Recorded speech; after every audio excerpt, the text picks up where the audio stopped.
This is absolutely amazing. My name is Carolyn Bennett. Relax, I'm not the MP. I'm not the doctor. I wish I was, believe me. And a lot of people ask me, you know, they think I'm Carolyn Bennett, and they think, oh, you know, you're doing really well, you know, you're doing so well for yourself, and I just pretend I am her, you know. Thank you. I'll tell you why. There's a wonderful gentleman in the room that has introduced us to the Ethiopian culture. You got to understand, I'm fifth-generation Canadian. You know, you talk about family and everything, and, you know, the close-knit family. The only thing that kept my family together was alcoholism and beatings, you know, the Irish Catholic background, but fifth-generation Canadian. And this gentleman in this room, his name is Tebebe Wold-Michael, and he's arranged the entertainment tonight. He's a wonderful guy. He's also my financial advisor at Scotiabank. So I'm in Scotiabank. I'm sitting with him. It's, I think it's 2008, when the recession really hit, when it really hit hard, and I'm just crying over all the money.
Folks, I know that Ethiopia is a great country. I know that Canada is a great country, but Toronto is the only city where an Irishman would do an Indian dance for Ethiopian people.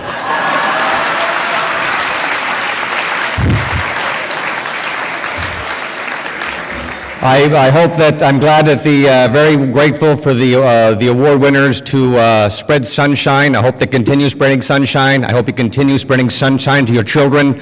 And I hope that we all spread sunshine to each other. So I hope that you enjoy this. Please push play.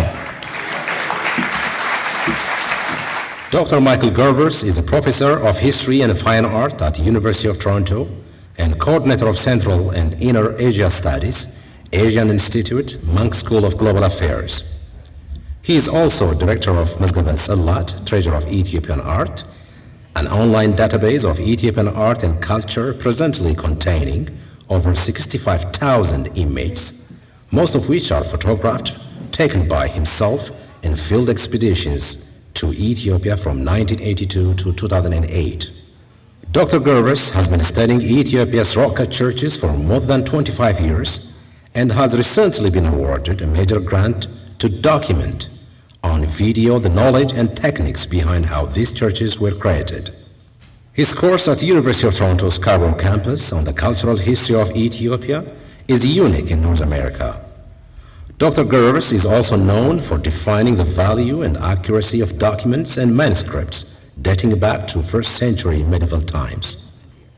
By developing statistical methods for calendaring text, he is leading the way how we can validate history and learn about the social, political, and economic dynamics of a particular period. As such, he has been a director since 1975 of the Deeds Project Documents Early England Dataset, a computer-assisted social and economic study of English property transfer documents from the 12th and 13th centuries. Bikila Award expresses its heartfelt appreciation to Dr. Michael Gervers for joining us at this event as a guest of honor. Let's see if I can do that.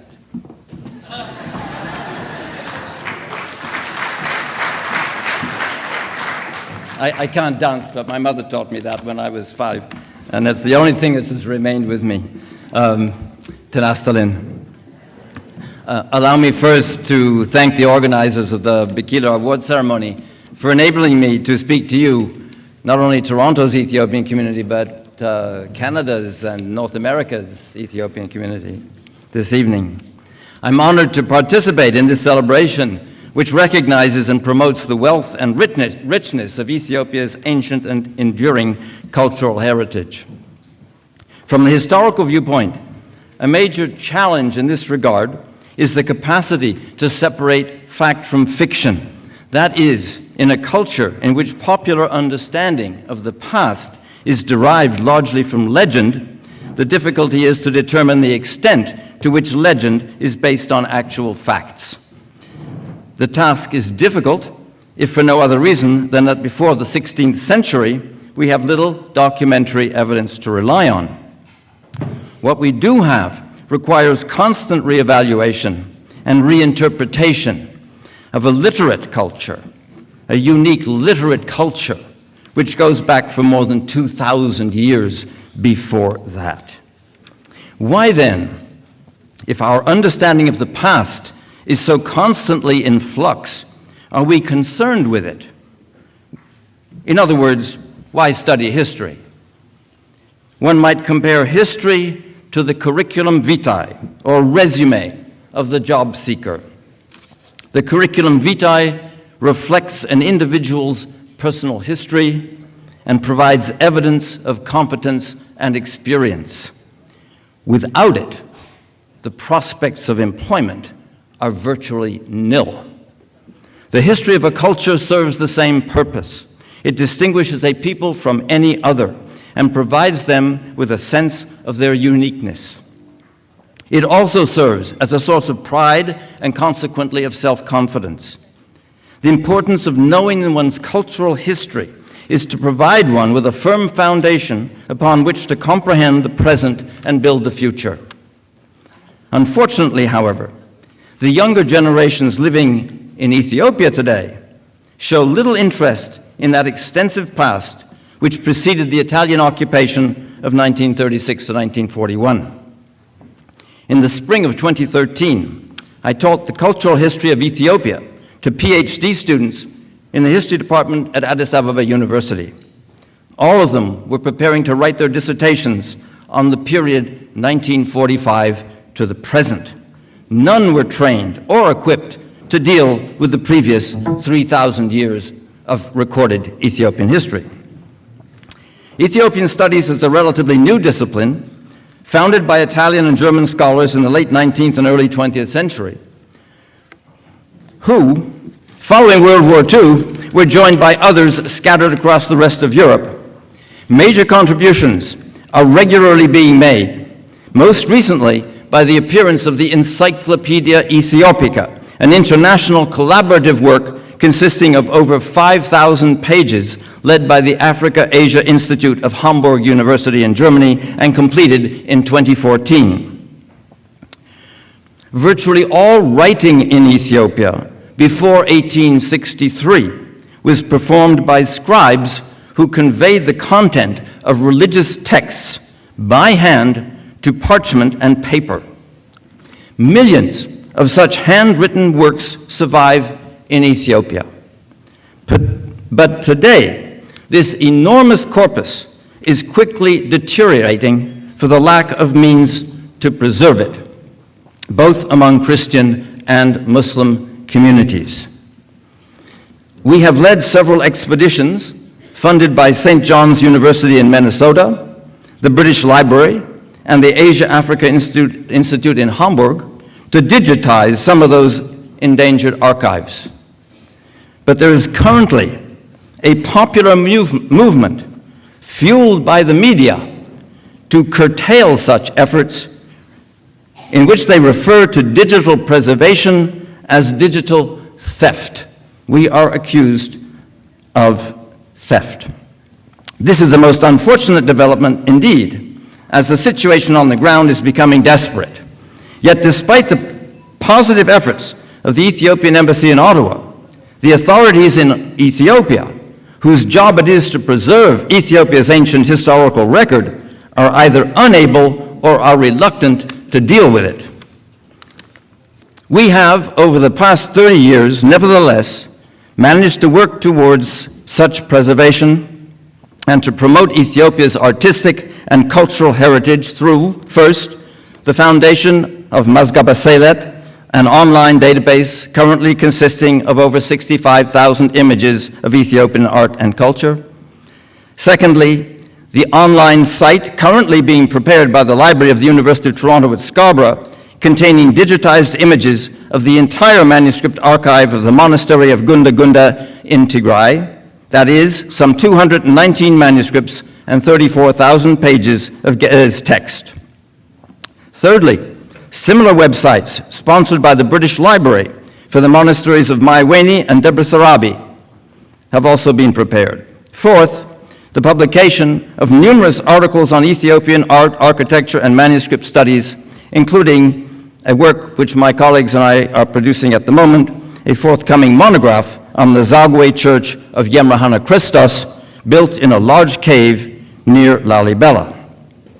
Then I have my own course, which I offer to students at the University of Toronto Scarborough on the social history of Ethiopia. I think this is the only course dedicated entirely to Ethiopian history, certainly in Canada and possibly in North America. And finally, a new project sponsored by the Arcadia Foundation in the United Kingdom, by which I'm documenting the contemporary making of rock-hewn churches, a craft which has endured for 1,000 years, but which now is on the verge of extinction. For these and other related projects in the future, I would like to solicit the cooperation and collaboration of Toronto's Ethiopian community. Particularly helpful at this point would be assistance in the transcription and translation of video interviews that I have carried out in Amarinya and in Tigrinya, and through connections with persons of authority in facilitating field work, which I plan to undertake later this year and next in Ethiopia. I would also like to encourage the youth of Toronto's Ethiopian community to take an active interest in their heritage, and for the community as a whole to consider doing what other newcomers to Canada have done, which is to found a chair or at least a lectureship in Ethiopian studies at the University of Toronto. I am fully prepared to assist you in this endeavor to the fullest extent of my abilities. In fact, as a starter, I will match personally any contributions you are prepared to make between now and the end of the year, up to a maximum of $50,000. Thank you.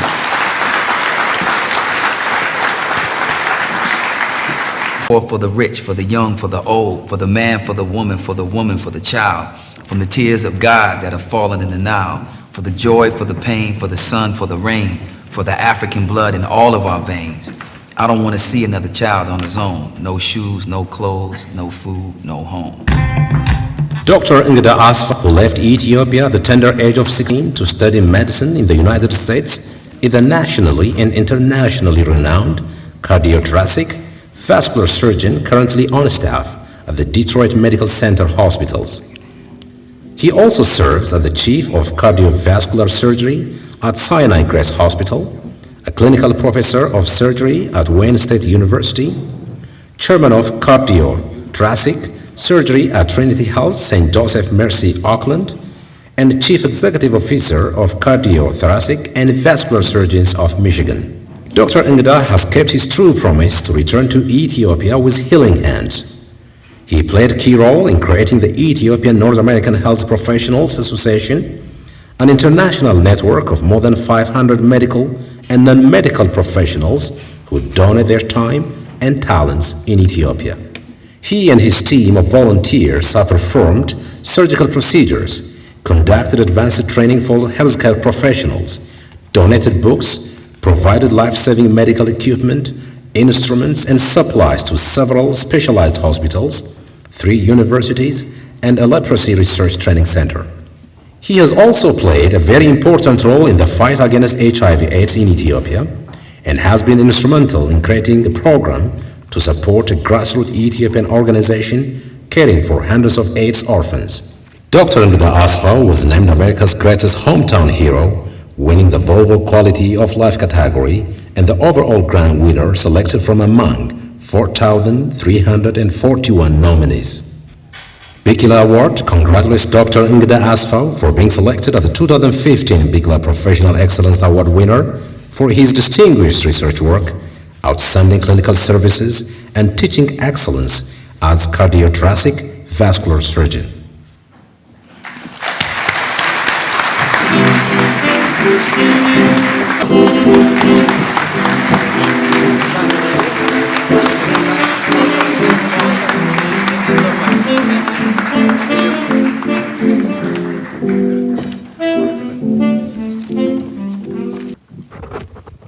አቶ ተሰማ ሙሉጌታ፣ Dr. ሀረጓ ጌቱ, Board of Directors, Award Board members, fellow awardees, distinguished guests, ladies and gentlemen, good evening. Thank you for this wonderful event and wonderful evening. For me, it is indeed a privilege and a great honor tonight to receive this prestigious 2015 Bikila Award for Professional Excellence. There is no greater honor than to be recognized by your peers. Thank you for selecting me to join the ranks of those individuals, past and present, who have reached out and given back to humanity. I'm grateful.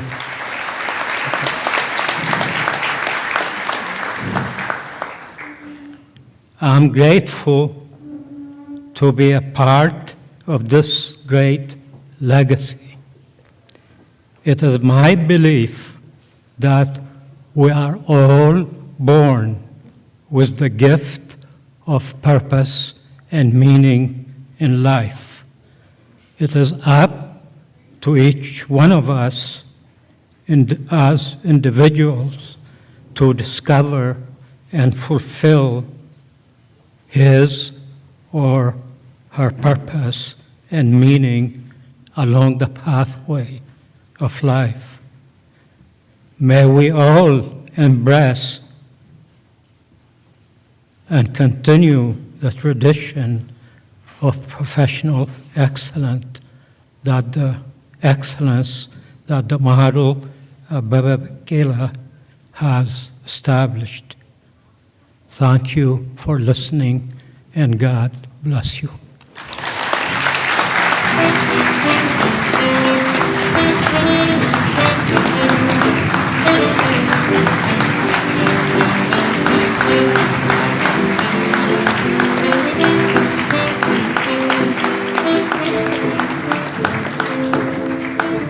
Professor Joseph Bayana is a professor of biostatistics and the John Cameron Indoor Chair in the Genetic Determinants of Chronic Diseases in the Department of Clinical Epidemiology and Biostatistics of McMaster University. He established and directs the Statistics for Integrative Genomics and Meta-Analysis, SIGMA, research laboratory at McMaster University. His SIGMA lab currently trains several postdoctoral fellows, PhD and master's level graduates, biostatistics and epidemiology students, undergrad students, as well as research assistants. Professor Yosef and his team are working on an ambitious series of projects that aim to develop online methods and software that may help predict what a person's health would be like under different situations, improve the accuracy of diagnosis, or show how an individual would react to specific drugs. Professor Yosef received his BSc in Statistics from Addis Ababa University, Master's in Statistics from the University of Gulf, and a PhD in Biostatistics from the University of Toronto, was a senior scientist in the Research Institute of the Hospital for Sick Children in Toronto, and an associate professor of biostatistics at the Dalla Lana School of Public Health, as well as the Institute of Health Policy, Management and Evaluation at the University of Toronto. Bikila Award congratulates Professor Yosef Bayena for being selected as the 2015 Bikila Professional Excellence Award winner for his outstanding achievements in establishing and directing the Statistics for Integrative Genomics and Meta-Analysis (SIGMA) Research Laboratory at McMaster University. Let's welcome Mr. Bayena.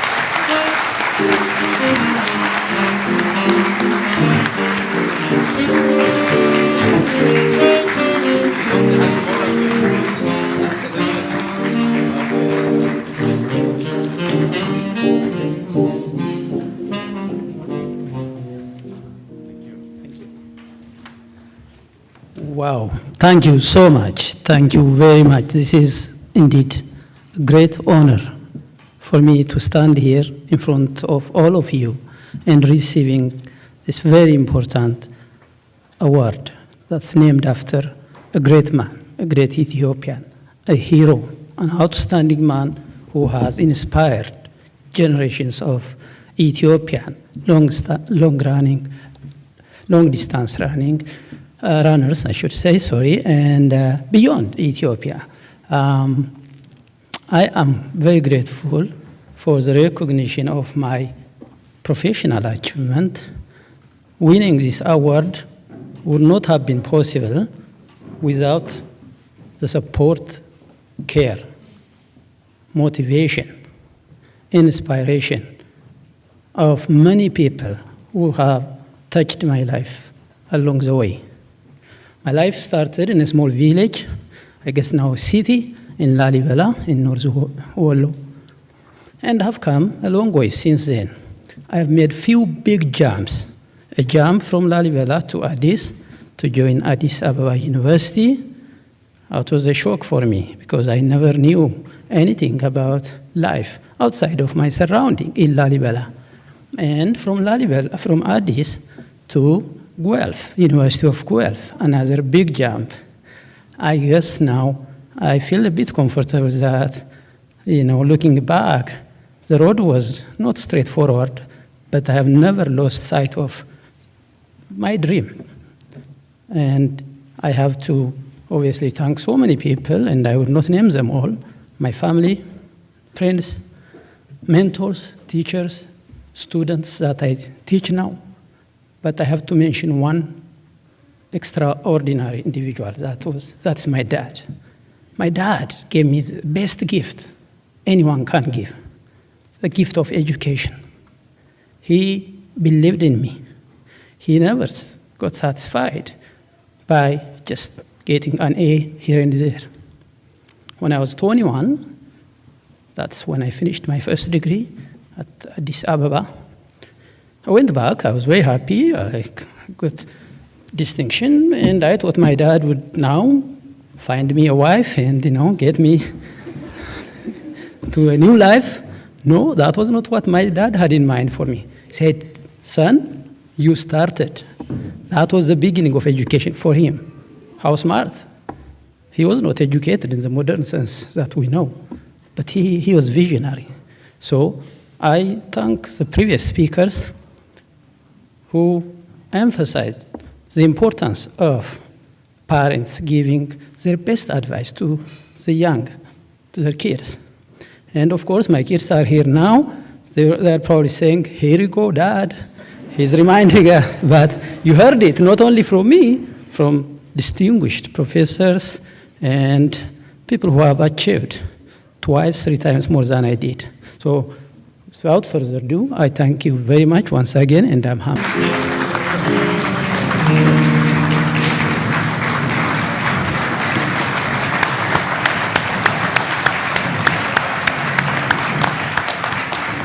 May I ask, The profile of the Ethiopian Orthodox Tewahedo St. Mary Church in Toronto shows an exemplary long journey May I of ask determined you- unity and harmony among the clergy and congregation, resulting in a historic construction of a new church building where full church services are being delivered to the Ethiopian community in Toronto. Indeed, it is a powerful and shining example of what can be achieved when people are united under a common objective, faith, and strive in love, peace, tolerance, and harmony, benefiting a community and society at large. When the need to have a new and larger church building became apparent due to the ever-increasing size of the congregation and high maintenance cost of the old church, fundraising schemes for the new church building were initiated in year 2000. On April 18, 2010, the foundation stone for the new church building was laid in the presence of archbishops, the clergy, various parishes, distinguished invited guests comprising federal, provincial, and city officials, members of Canada Council of Churches, other invited guests, and the enthusiastic members of the congregation. In November 2010, groundbreaking for Phase 1 of the construction was begun. The period between 2010 and 2012 was marked by unparalleled and successful fundraising events and programs are too many to list.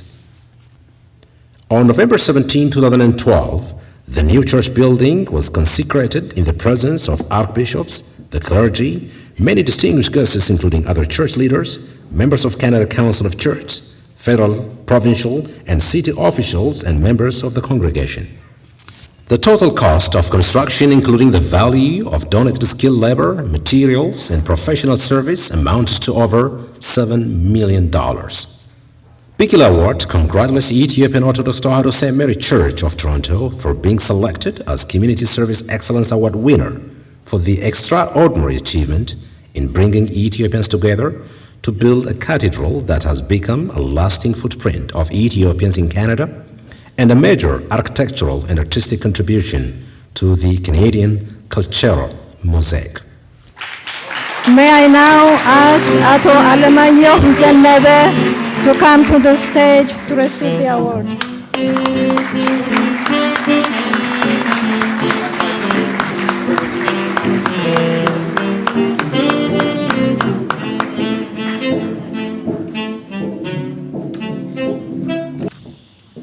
በስመ አብ ወወልድ ወመንፈስ ቅዱስ አሐዱ አምላክ አሜን። Good evening, ladies and gentlemen. Bonsoir, mesdames et messieurs. Buonasera, signora e signori. ይህንን የቢቂላ ሽልማት ለሰጣችሁን የአበበ ቢቂላ የሽልማት ድርጅት አባላቶች እንዲሁም ይህን ስነ ስርዓት ለመከታተል የመጣችሁ ታዳሚዎች እንኳን ደህና መጣችሁ። የመንበረ ብርሃን ቅድስት ማርያም ካቴድራል በብፁዕ ወቅዱስ አቡነ መርቆሬዎስ ርዕሰ ሊቃነ ጳጳሳት ዘኢትዮጵያ በስደት ላይ የሚገኘው ሕጋዊ ቅዱስ ሲኖዶስ ስር በካናዳ የኢትዮጵያ ኦርቶዶክስ ተዋሕዶ ቤተክርስቲያን ዋና አስተዳዳሪ ሊቀ ካህናት ምሳሌ እንግዳ አመራር ስር እና ከ1985 ዓመተ ምህረት ጀምሮ እስካሁን ድረስ በየጊዜው በሚመረጡ የሰበካ መንፈሳዊ ጉባኤ አስተዳደር አባላት ባደረጉት ከፍተኛ ጥረትና እንዲሁም ምእመናኑ በተሰጣቸው ከፍተኛ ድጋፍ እዚህ ደረጃ ላይ ለመድረስ በመቻሉና ይህንን ሽልማት በመቀበሉ የተሰማንን ከፍተኛ ደስታ በቤተ ክርስቲያኑ ስም ስገልጽ ደስ ይለኛል።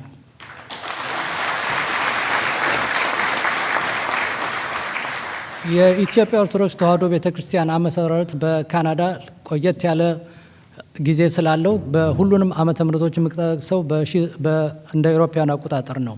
በ1972 ዓመተ ምህረት ብፁዕ አቡነ ይስሐቅ የምዕራብ ሀገሮች እና የደቡብ አፍሪካ ሊቀ ጳጳስ የመጀመሪያውን የኦርቶዶክስ ቤተክርስቲያን ተዋሕዶ ቤተክርስቲያን ስርዓተ ቅዳሴ በቶሮንቶ ከተማ ካደረጉ በኋላ ይህ በአብዛኛው የካሪቢያን ተወላጅ አባላቶች በመጽሐፍ ቅዱስ ጥናት ሲገለገሉ ከቆዩ በኋላ በ1984 ዓ.ም ሊቀ ካህናት ምሳሌ እንግዳን ከባለቤታቸው ከወይዘሮ አበበች ሁነኛው ጋር ከኪንግስተን ጃማይካ በእንግድነት ጋብዘው የክህነት አገልግሎት እንዲሰጣቸው በመጠየቁ መሰረት ከ15 የማይበልጡ በአብዛኛው የጃማይካ ተወላጆች የሆኑት የመጀመሪያውን የጸሎት በዩናይትድ ቸርች ኦፍ ካናዳ ሴንት ጄምስ ቦንድ ካቴድራል የቅርጫት ኳስ መጫወቻ ላይ ነው የተጀመረው።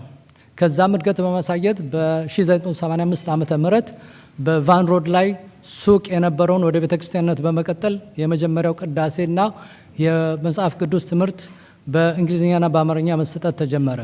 ይህ እያደገ በመምጣቱ በ1991 ዓመተ ምህረት የቫን ሮድ በመድኃኔዓለም ስም የተቋቋመ ቤተክርስቲያን ለእንግሊዝኛ ተናጋሪዎች ሲደረግ በ40 ዌስት ሙርላንድ ደግሞ በአንግሊካን ቸርች በመከራየት የአማርኛ ተናጋሪዎች የቅድስት ማርያምን ቤተክርስቲያን መሰረቱ።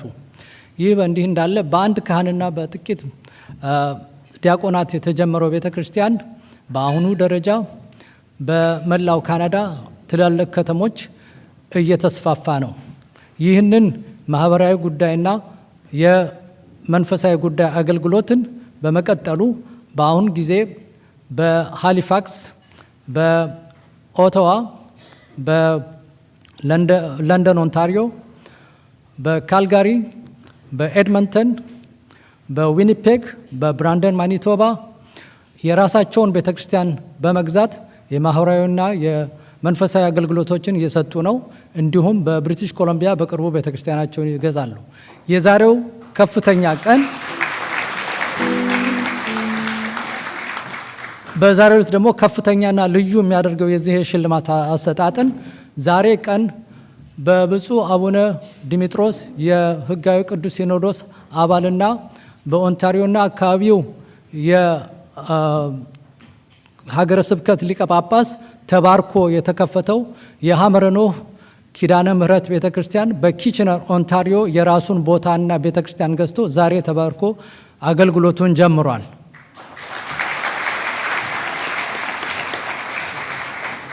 ይህ ለዚህ የደረሰው የካህናቱ የመናኑ አንድነትና ይህንን ደግሞ አዲስ ቤተክርስቲያን በሚሰራበት ሰዓት በ2010 ኤፕሪል ወር ላይ በብፁዕ ቅዱስ አቡነ መርቆሪዎስ ርዕሰ ቃና የመሰረት ድንጋይ ከተጣለ ጀምሮ በዚህ ቤተክርስቲያኑ እስከሚያልቅ ድረስ ከፍተኛ የምእመናን እገዛና መረባረብ ሲደረግ በኢትዮጵያውያኖች የሚኮሩ ደግሞ እምነታቸው ኦርቶዶክስ ያልሆነ በሙሉ ለዚህ ሁሉ እርዳታና የገንዘብ፣ የእውቀት፣ የሞራል ድጋፍ በመስጠታቸው እዚህ ደርሰናል። እግዚአብሔር ስራችሁን ይባርክ። የእግዚአብሔር ጥበቃና ምሕረት ከሁላችን ጋር ይሁን። የእመቤታችን የቅድስት ድንግል ማርያም አማላጅነት የቅዱሳንና የሰማዕታት ተራዳኢነት ከሁላችን አይለይ። አመሰግናለሁ። Dr. Sanait Fisaha is a professor of obstetrics and gynecology, the chief of the Division of Reproductive Endocrinology and Infertility, and the medical director of the Center for Reproductive Medicine at the University of Michigan. With her special interest in reproductive and maternal health, global health, ethics and law, Dr. Fisaha combines her legal and medical background into a unique combination of special expertise. Dr. Fisaha was selected to be the Director of International Programs at the Buffett Foundation and was transitioned to that role this summer, where she has unparalleled opportunity to shape and impact global reproductive health. Dr. Fisaha efficiently guided the University of Michigan Early Global Initiative efforts in Ethiopia, which encompasses a partnership with the Federal Ministry of Health and support the new Medical Education Initiative and a twinning partnership with St. Paul Hospital Millennium Medical College in Addis Ababa. Dr. Sanait Fisaha has also played a key role in implementing a postgraduate training program and a faculty retention program in Ethiopia. Bikila Award expresses its heartfelt appreciation to Dr. Sanait Fisaha for joining us at this event as a guest of honor. Good evening. So with great honor and pleasure that I join you tonight to give a reflective comment I was really thrilled when I got the email from Dr. Harg if I would consider coming to join you guys this evening. And of course, I emailed back and I said, what is this about? And I was told it was about celebrating Ethiopian excellence, but it was mostly to inspire the young. And that just brought so much joy to me. I was asked to reflect on my work, which is maternal health, child health, and I will speak about that. But just to give you perspective, I'll give you a brief remark about who I am, especially since I live in the States and I'm not as familiar with the community here. But I came to the US at 18, about 26 years ago, and I came to a boarding school in Chicago. So when I look around and look at a community of young men and women, a lot of bright, beautiful, brilliant young Ethiopians sitting at front, being celebrated, thinking about the future, embraced by their family. This is a whole new culture. And what Haile Garima said resonated with me, because we come from a culture where kids eat at the end, where kids are in the background, where adults are entertained. So I really applaud this community, not only for celebrating excellence, but for putting your children at the heart of it, at the core of it, and celebrating them and helping them inspire others. So I came here 26 years ago, as I said, for college with a clear purpose. I knew I was interested in maternal health. I grew up witnessing a lot of tragedy, as most of us did. I was very young, single digits when the Red Terror was happening. So I knew I wanted to go to medicine. I knew I wanted to have impact. I knew I wanted to live a purpose-driven life. So when I came, although most of my family was at the East Coast, I moved to Chicago, and that's where I did my undergrad. I finished, and my family said, okay, you finished college, can you come back? But right at that time, I met my now husband and the father of my children. And every person has that one person in their life who just gives them clarity of purpose. And for me, it was my husband. I met him and I said to him, when I met him, I was right at this bifurcation point in my life where I said, I was gonna do MD, PhD. I changed my mind. I was considering law school. But at that time, I sort of kind of felt pressure to just go to medical school. And I turned around and I said to him, what do I do? I'm interested in medicine. I'm interested in law. I can't decide. I really want to finish. And he said, what's the hurry? I said, well, it's kind of finishing in 4 years versus, additional 7 years. And he said to me, now 7 years seems like a long time. But you'll look back, and that is going to pass at a blink of an eye. And it was hard for me to imagine 7 years then. But I just said, okay, I'll get started. And I got enrolled in a dual MD-JD program, medical school and law school. And then as I started my training, and in the middle, I started learning about maternal health and the plight of women in Ethiopia. So just to give you a brief statistics, and most of maybe your parents and the older folks in the room will relate to that.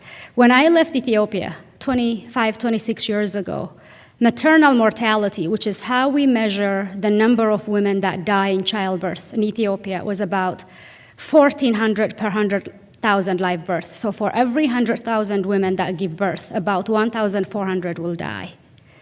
And infant mortality, neonatal mortality, for every 1,000 kid that is born, about 200 will die. Hence why our parents were having 10, 12 children, because they don't know how many of those kids will survive. So that was weighing heavily on my head, and I said, I think I'm going to study further and specialize in obstetrics and gynecology. It was while I was an undergrad, and I was thinking I want to finish, but I'm a product of a very poor community, right? I came from one of the poorest countries in the world, and I knew I wanted to go back and have impact. But many of you have said this throughout the evening, it's really hard to be impactful in Ethiopia, especially when you have only knowledge. You have to have money. And that's what I didn't have, and I was kind of in medical school thinking about how do I engage, how do I become an active part of the Ethiopian community here as well as in Ethiopia. And that's when I joined the Ethiopian North American Health Professional Association, which is the organization that was founded by Dr. Ngida. I was a medical student and became a founding member. I also met a very bright young man who was among us this evening, Mike E., who was from Toronto. I mean, although he grew up in the US, he was spending a lot of time in Toronto and was working in the youth. And we got started very young. We did not wait till we finished school. We did not wait till we had resources. He was a volunteer, a very young man. I was a volunteer. We started going back to Ethiopia. And in 20 years, when I look back and see how much progress Ethiopia has made, with all the problems we have, with all the challenges we have, Ethiopia was the first country that achieved the Millennium Development Goal 4, which was reducing under 5 mortality by 2/3. So infant mortality in Ethiopia now has gone down from 200 per 1,000 birth to 68 and has earned Ethiopia that achievement.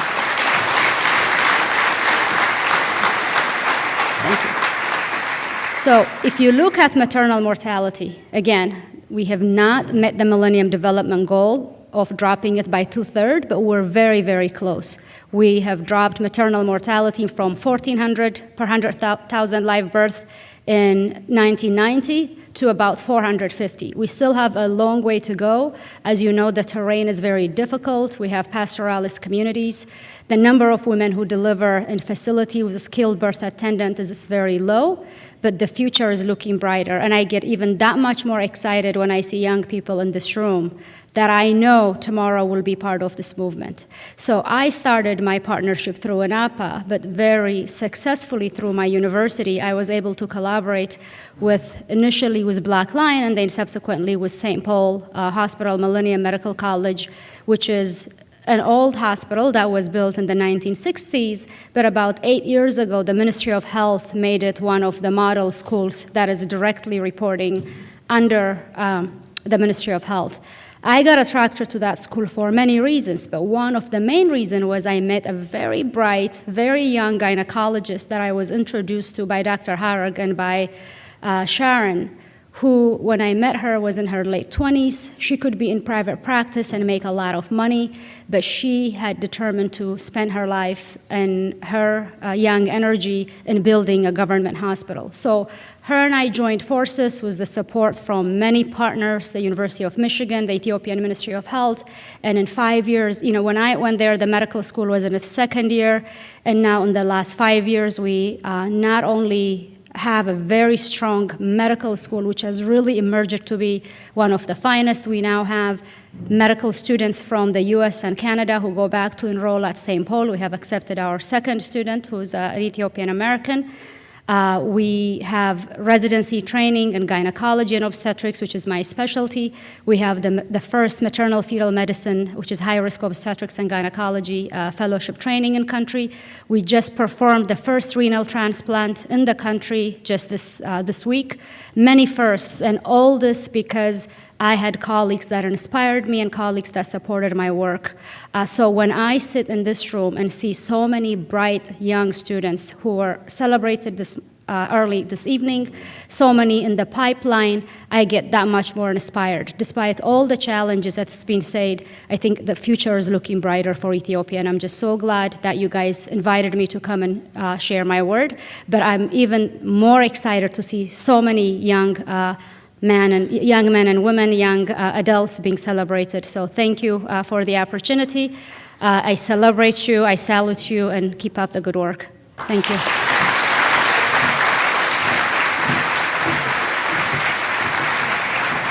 Agency.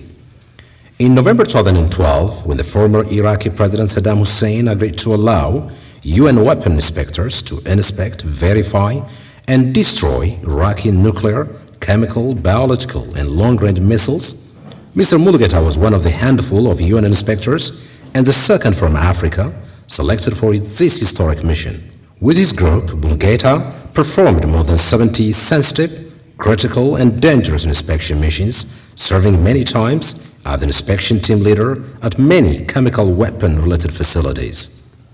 He was one of the 2 inspectors chosen to interview top Iraqi chemical weapons scientists, in addition to letters of appreciation he had received from such notable international figures as Mr. Kofi Annan, Secretary General of the United Nations. Mr. Mulugeta received his own copy of the certificate of the Nobel Peace Prize, when the International Atomic Energy Agency was awarded the Nobel Peace Prize for Peace. Holder of several patents, Mulugeta was the first to develop an infrared spectroscopy method to separate identical color male and female tropical fruit fly eggs, which is a key in eradicating fruit flies using nuclear irradiation technology. He graduated from Addis Ababa University with Bachelor of Science in Chemistry and Physics and went on to receive a Master's in Physics with great distinction from the University of Aberdeen in the United Kingdom. His formal specializations in his current field of nuclear technologies were received during training course in the USA, United Kingdom, Japan, South Korea, Sweden, Austria, and many other countries. Bikila Award congratulates Mr. Mulugeta Desta for being selected as the 2015 Bikila Professional Excellence Award winner for his outstanding contribution and fortitude he has shown to the international community as nuclear safeguards inspector on world issues of proliferation of chemical and nuclear weapons. Ladies and gentlemen, Mr. Mulugeta Desta.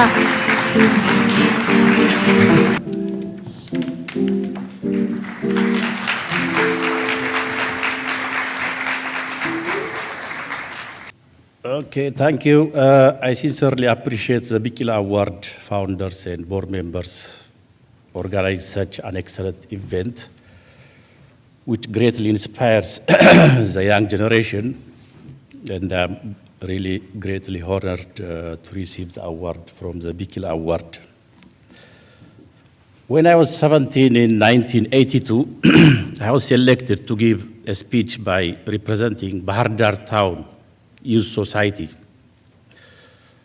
to a large crowd during Ethiopian Socialist Revolution Day. መስከረም 2 የአብዮት በዓል ብዙዎቻችሁ አታውቁት ይሆናል። So surprisingly, the slogan I gave after my speech was, "We will change imperialists' nuclear weapons to peaceful use." It's funny, I don't know how it came up to my mind, and in Amharic, የኢምፔሪያሊስቶችን ጦር ኑክሌር መሳሪያዎች ወደ ሰላማዊ መንገድ እንቀይራለን። Surprisingly, 30 years later, here I am on nuclear non-proliferation job in International Atomic Energy Agency that's working hard to prevent the spread of nuclear weapons as well as the peaceful use of nuclear energy. So, አንዳንዴ ወደፊት የምንሆነውን የሚያስቀባጥረን ነገር አለ መሰለኝ። I am also very glad to participate, as you heard, in 2000 to 2003 historic mission as UN Anmovic chemical weapon inspector in Iraq during Saddam Hussein time. That was just before the invasion of Iraq by US and Britain, which is most likely, I believe, the genesis of many crises we see in the Middle East. I'm not a politician, but that's my belief. I believe the current mess could have been prevented if US and British leaders listened to UN inspectors' findings rather than kicking out just 24 hours before the start of the invasion. We did really explore the whole Iraq, the whole desert by car and by helicopter, with no weekend, no New Year, no Christmas, and there was nothing. Anyways, what happened already happened. We can't reverse time to correct it. So I'm also very proud for improving our forgotten injera baking process. Really, it's not only serving the international community, we have to also try to solve our people problem with the time we have. This process never get attention for thousands of years, but it is used by 80 million people. I used my own money really to finalize and to automate the injera baking process with computer. That's not really my profession, but I see this problem and I have to solve it. So improving the basic tools and needs of our people should be a priority rather than some fancy like space program or space technology. So if every one of us try to solve a small piece of our people's problem, we can easily change the way we live, the way they live. Those small thousands of little improvements can bring a big change for our society. So we don't have to be in Ethiopia to do that, or we don't have to wait for the ideal democratic government. We should try to solve these things for our people whenever we have time and wherever we are. Therefore, let's go a little bit down from our current status and do something little to our great people and our great Ethiopia. Thank you for your attention and enjoy the rest of your night. Hannah Gaddafa may be one of the youngest winners of this year's Bikila Excellence Award, but her achievements are truly extraordinary. Since the age of 7, Hannah has cultivated a desire for giving and founded a project known as Pencil Mountain, which has since delivered close to 500,000 pencils to thousands of children in rural Ethiopia. As a UNICEF National Ambassador to Ethiopia, she has opened doors to see UNICEF-assisted programs in different parts of the country in terms of health, education, child protection, nutrition, water sanitation, and hygiene. While in the field, she has inspired many of her peers, and especially young girls, to pursue their education to the highest level. She has also developed public service announcements advocating for girls' education in Ethiopia. Hannah also serves as a child advocate for South Sudan, where she will begin distributing educational materials for children and youth in the region. Hannah does not want a world where all children are happy and safe to be just a dream, but a reality.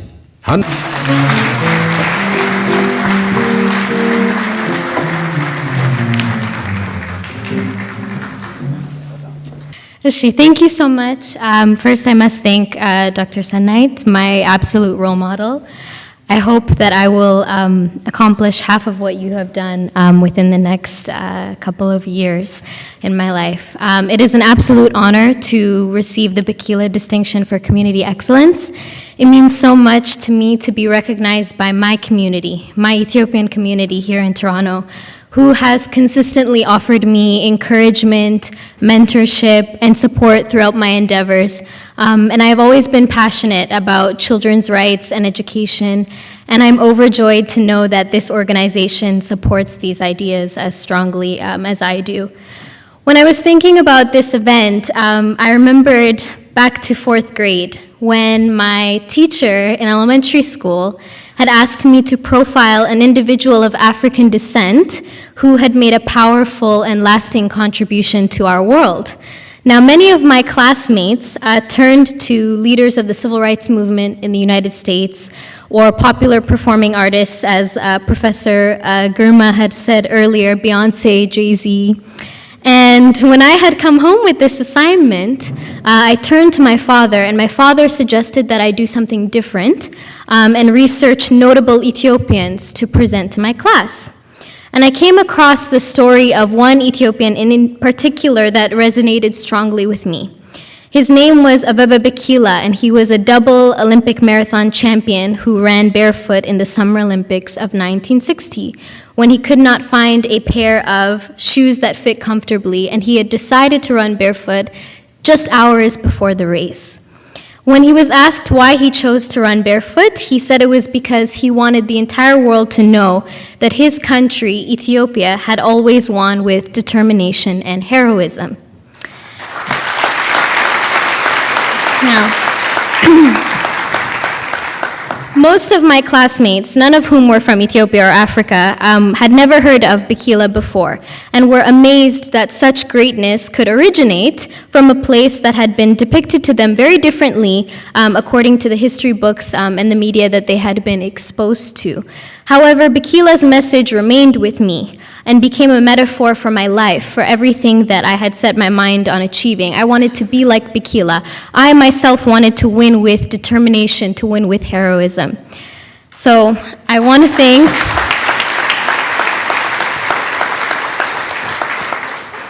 to thank God for blessing me with two incredible parents who are with me this evening, for championing that message for me, and for sacrificing so much over the past 17 years.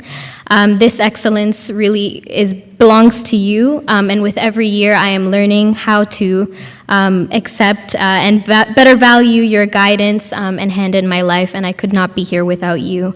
And thank you so much for instilling a desire in me to give and to learn to be more understanding and patient and articulate and encouraging in my encounters with everyone I meet. I would also like to thank two organizations in particular, UNICEF for providing me with this platform to talk about empowerment of girls, which is so necessary in this day, and to influence that culture around the world. I'd like to thank Ethiopian Airlines, whose network spans 6 continents and is the best representation of excellence for Ethiopia, and for connecting me to youth around the world. It is my only hope that through concentrated efforts of like-minded individuals, like all of you in this room, that we will see children who really are the brains and the power of our generation become a top priority of all the individuals and institutions in our world. So with that, I'd like to say thank you so much for being here this evening. God bless you all, God bless Ethiopia, and God bless Canada. Thank you. Thank you.